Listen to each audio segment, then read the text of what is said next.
All right, we're going to look at the digestive system. And the digestive system has a couple of other names. It goes by the alimentary canal or the gastrointestinal tract, or abbreviated the GI tract. And believe it or not, it's nearly 30 feet long, or 9 meters from start to finish, and throughout your whole body. And along that track, we have two types of digestion taking place: mechanical and chemical. So digestion is the key function of the uh, digestive system. It's kind of like an oxymoron. It's named for what it does. And so that's where we're going to break down all your food chemically and physically so that the nutrients can be absorbed into the body and then distributed to the cells where they need to go. Now, a little difference with the digestive system and the digestive tract is that normally we always have like 3 tissue layers for most of our organ systems, but this one we have 4. So we have like a bonus layer. And that's because of the work the digestive system has to do. So on the inside, because it is essentially the outside of your body, it's hard to think. It's like it's like a tunnel going through the mountain. You go through the mountain. You're never in the mountain itself physically. You're going through the mountain. And so when you eat, that food is going through you. It's never physically inside you. It never enters a cavity. And so for that reason, because it's outside opening, we line it with a mucous membrane. That helps protect our tissues. It helps guard against infections. It kind of helps keeps things moving along. But again, like any surface or any cavity, that like anything that opens up to the outside, it's always lined with the mucous membrane. Underneath that mucous membrane, we have the submucosa, and that's where our vascular layer is, so that when we are doing our digestive work and we are doing that absorption, it's going to feed right into that very highly vascular network of the submucosa. Then we have a muscularis layer, and with the exception of the stomach, everything else has 2 layers of muscles, and they're longitudinal and circular, and that way we can create these wave-like contractions of the digestive system along the tract. That's called peristalsis. And so once your food gets into your esophagus, it's pushed along with these wave-like contractions, peristalsis, from one end to out the other. And then wrapped all the way around it is a tough fibrous connective tissue, the serosa, which acts like a coat and kind of defines like how big things will stretch. And yeah, I always imagine it's like the outer coat of a garden hose. It kind of helps maintain the integrity of the hose when it's under pressure. Now there's 2 types of organs in the digestive tract. There's accessory organs, and then there's main organs. And accessory organs are anything that food does not pass through but help with the process of digestion. So as we start with just like looking at eating in the mouth, you've got teeth and salivary glands. So teeth are going to grind the food into small pieces, and the saliva is going to break down the chemicals of food, making it mushy enough and easy enough to swallow. They do help with starting like the process of carbohydrate digestion, but it's not like, ooh, it's really digested. No, it's just more like, let's get it like mushy so it can pass down into the stomach easier. Also in the mouth, you have your hard palate, which is like the bony part on the roof of your mouth, and then as you go towards the back, there's a soft palate, and you can see like the uvula, which is a little dangly thing off the back. Their job is to keep the food from going up into your nasal cavity, which would burn because it's not meant for that. And your tongue. Your tongue actually helps to push the food around while you're chewing, and then as you swallow, it helps send it back towards the pharynx and getting it down to go into the esophagus. The esophagus is also often called the food tube. It's one long tube that connects the mouth to the stomach. The food doesn't automatically drop from your mouth down to your stomach. Muscles lining the walls of the esophagus move the food down in a wavy motion to slowly squeeze the food through the esophagus. It takes about 2 to 3 seconds for your food to go from the top of your esophagus at the pharynx all the way down in your stomach. And if you've ever eaten anything super cold or super hot, you felt that. or if you didn't eat that Dorito completely, you felt that too. And you know, it doesn't just get there quickly. So an interesting thing is you have to breathe while you eat, and located at the top uh, of the esophagus is the pharynx, and that, remember, that's our like hot spot of everything kind of goes through there. So food has to pass from the pharynx into the esophagus, but remember that air has to pass through the esophagus, the pharynx into the trachea, and we don't want foods or liquids to enter the larynx or the trachea. So here, a little recall from the respiratory system: when we swallow, the epiglottis covers the opening of the larynx and prevents that from happening. So everything's just driving that food bolus, that's what it's called now. After it's been eaten, it's called a bolus, down into the esophagus, where the food bolus can now go into the stomach. Now the stomach is a stretchy muscle that stores food, and the food is broken down into a liquidy mixture called chyme with the help of gastric juices, and it's slowly emptied into the small intestine. Your food bolus now is called chyme. It stays in your stomach about 30 minutes for it to like squeeze it up, mix it up with all those digestive enzymes, the hydrochloric acid, to get it very liquidy for the next part, which is to be released through the caloric valve. And remember, the caloric valve is at the bottom. The esophageal, or what we can refer to as a cardiac sphincter, is at the top, and those close off the stomach, so while it's mixing everything up, it doesn't spill out. Now sometimes it can, and if it goes up into the esophagus, it's going to burn the esophagus, because the esophagus doesn't have that super mucosal layer like the stomach does. Like, it's got like a really strong mucous membrane to protect it that's constantly secreting that mucus. So if it goes this way, it's going to burn up into your esophagus, creating that heartburn feeling.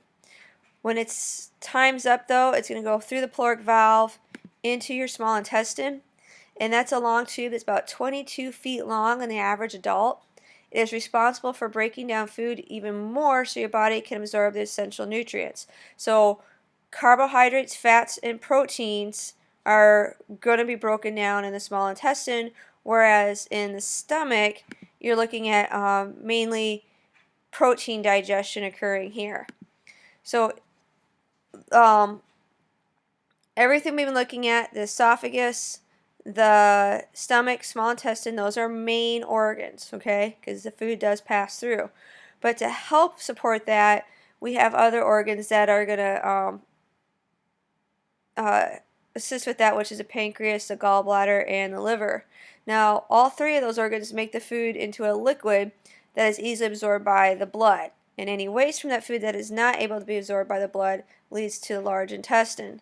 So but the structures of the small intestine are really great for absorption. One, it's super long, and then we have the villi, which increase surface area for absorption, and then on top of those we have all these little tiny microvilli, which again magnifies the surface area, and it has a very rich network of capillaries feeding up into that, so we can absorb our nutrients across those membranes and get them into the body.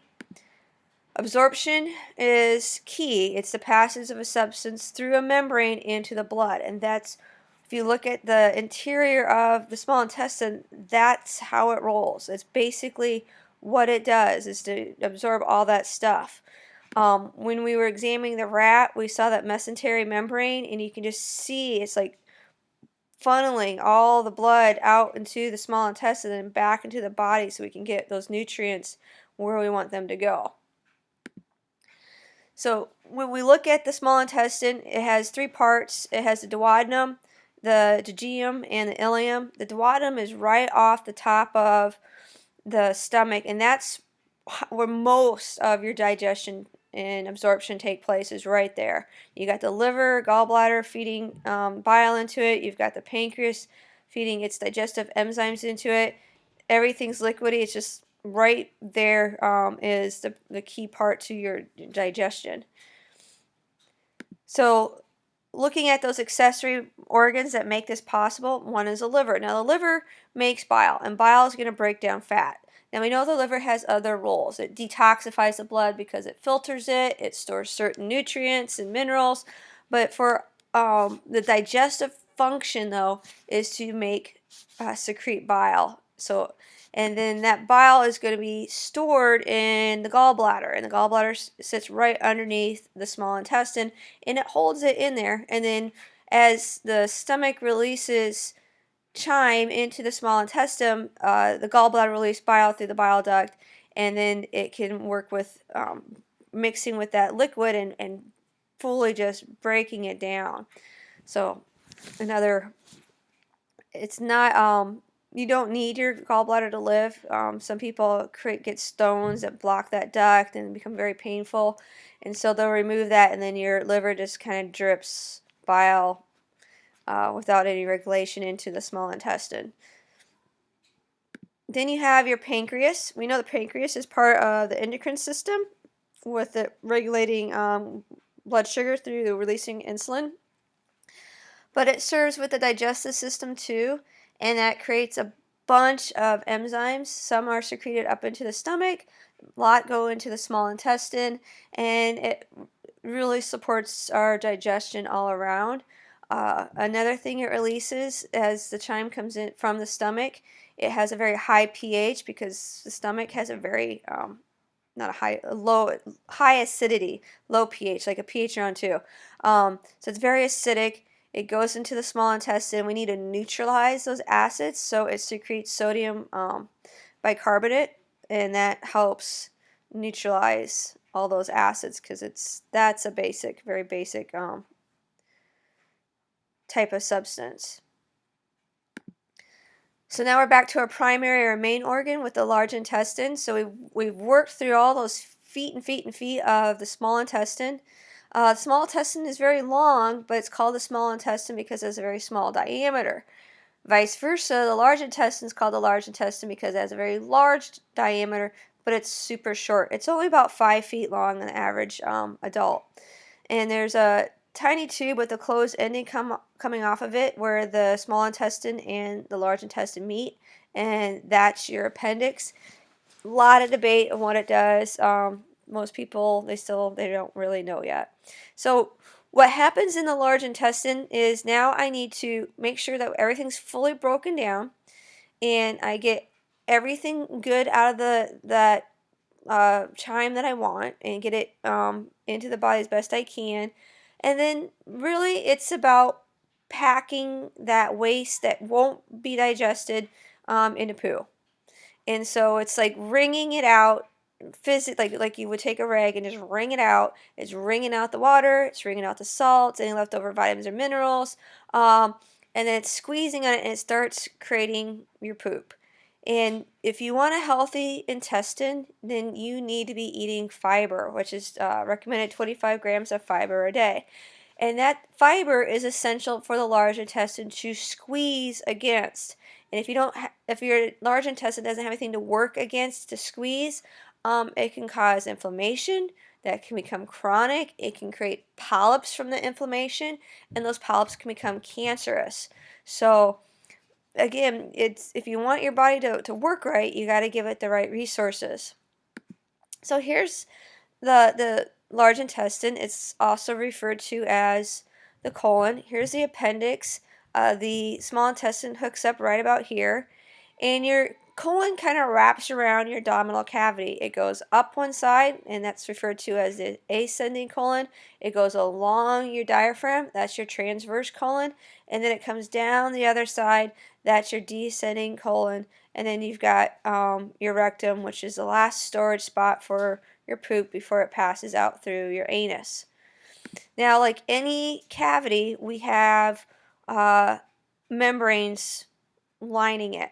So there's a large, moist, slippery sheet of serous membrane that lines the abdominal cavity and covers the organs inside, including most of the digestive organs.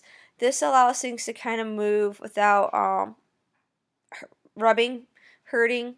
You know, you don't want to like sometimes you get a bellyache when you have to poop, but for the most time things go through and it's all good. So the layer that actually is attached to the abdominal wall and the outside is called the parietal layer, and anything attached physically to the organs is called a visceral layer, and then you get like a watery mucus in between those two layers, so things can, like I said, pass through without problems. So kind of to touch base about the macromolecules and where they're digested. Carbohydrates starts a little bit in the mouth with the saliva, works out, everything's accomplished in the small intestine, prefer that one first part, the duodenum.